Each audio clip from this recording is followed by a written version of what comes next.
Russian President Vladimir Putin fired a warning shot at Trump this week, strategically dropping compromising information to remind Trump that he has saved all the receipts from their interactions, and he's not afraid to use them. Citing a Russian government official, the Financial Times reported Tuesday that Trump met with Putin at last year's G20 summit in Buenos Aires, without a translator or anyone from his administration present during the exchange. The revelation provides the most detailed account to date of Trump and Putin's interactions during the November summit, and the details don't line up with the White House's description of the event. While Trump and Putin had initially been scheduled to meet at the summit, Trump publicly canceled the meeting amid new revelations about his financial and business ties to Moscow. Trump cited Russia's increased aggression toward Ukraine as a reason for canceling the meeting just ahead of the annual summit. The Kremlin pushed back on Trump's attempt to cancel the meeting, saying Putin would still have a brief, impromptu meeting with Trump at the summit. In response, a White House official told reporters traveling with Trump to the summit that there is no scheduled pull-aside between the two leaders.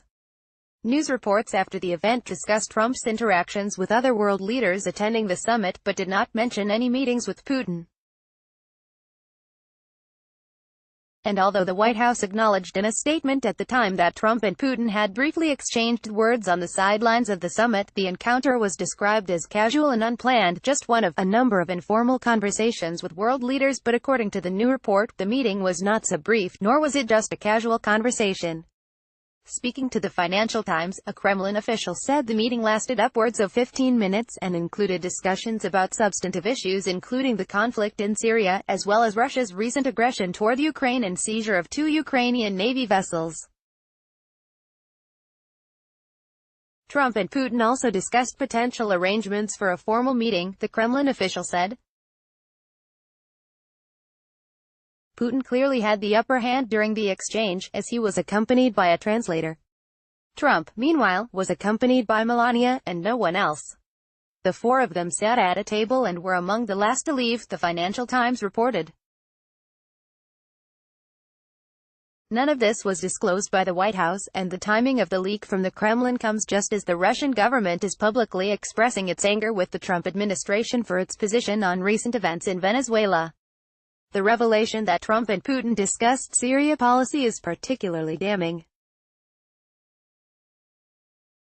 Less than 3 weeks after the November meeting, Trump abruptly and unexpectedly announced that he was ordering U.S.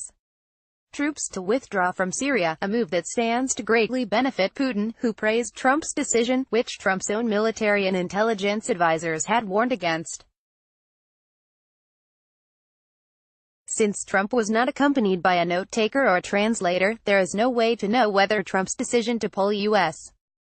troops out of Syria was part of a deal he struck with Putin. The revelation that Trump was not forthcoming about his November meeting with Putin comes just weeks after the Washington Post reported that Trump had withheld details of his previous talks with Putin from top officials in his administration, including confiscating notes from an interpreter who was present during one of the meetings.